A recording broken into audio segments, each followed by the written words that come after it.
ci sono delle persone che hanno fatto il Delta. Antonio Donà Gianfranco, uno dei pionieri. Tu tra l'altro sei stato uno dei primi a credere molto in questo territorio, perché tra l'altro siamo nel tuo ristorante Capriccio, tra l'altro ti chiamano anche Tony Capriccio. Esatto.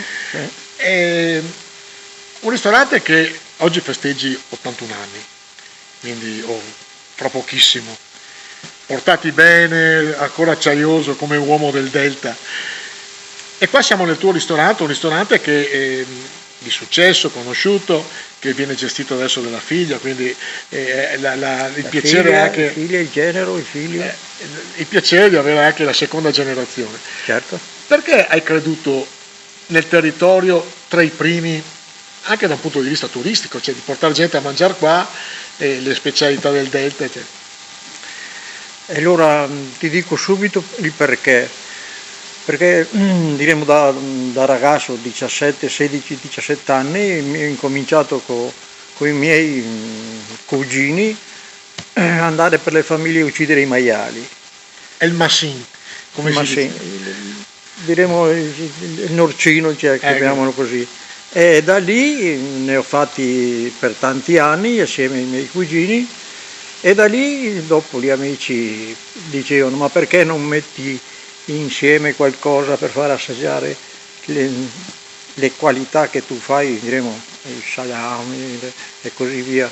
E da lì mi è venuto l'idea, dopo varie vicissitudini, diremo di mettere in piedi questo locale assieme ai miei figli. Quando è che l'avete aperto il ristorante? Noi abbiamo incominciato il 1° di maggio del 92 a mettere giù la prima pietra, come si diceva una volta. Quindi 32 anni.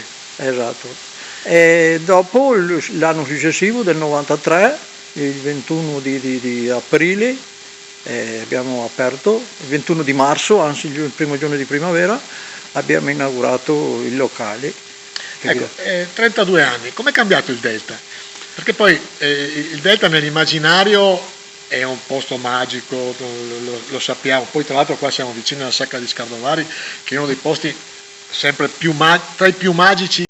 Quindi se uno viene qua da te, che menù trova? Solo carne. Solo carne? Solo carne, diremo polame, diremo animali di bassa corte, carne maiale.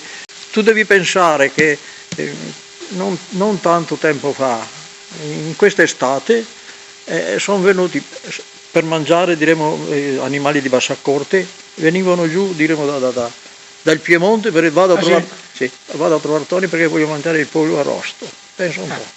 Qui c'è il musetto, e c'hai la trippa. Esatto, la trippa soprattutto. No, perché sembrano dimenticate, però c'è un ritorno a questo tipo di cucina. Certo.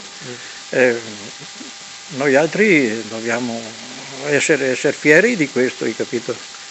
Il segreto di un buon salame. Ho imparato a alimentare i maiali, perché tanti anni fa ci dava la zucca, gli davi un po' tutto da mangiare il maiale, ma poi dopo alla fine aveva 4 dita di grasso. E il segreto del salame viene fuori, diremo, dal luogo dove lo fai, da come lo metti sul tavolo, lo impasti, lo fai, tutte queste cose qua. Perché aglio o non aglio?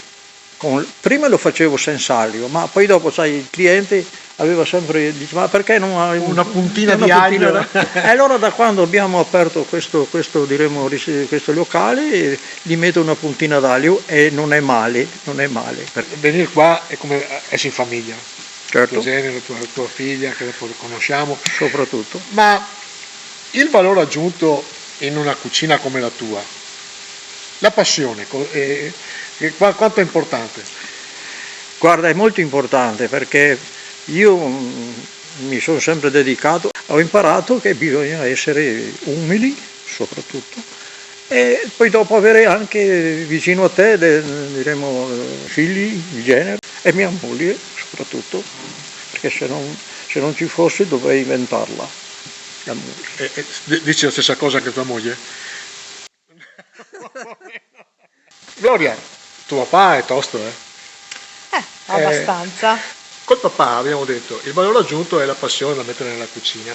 Sì. Però l'ha detto più di una volta, cioè l'importanza è avere la famiglia dietro. Passione e famiglia diciamo che sono un buon 95%, Sì. sì, perché comunque la passione che ci mettiamo nella città dei clienti e nelle cose che facciamo, quindi quello che produciamo, e la famiglia, la tradizione, quindi oltre l'innovazione, perché con l'entrata mia e di mio marito si ha questa innovazione nei piatti, però ecco, queste due cose, questi due valori aggiunti sono quelli che ci danno una marcia in più, che comunque ci permettono di rimanere nel tempo.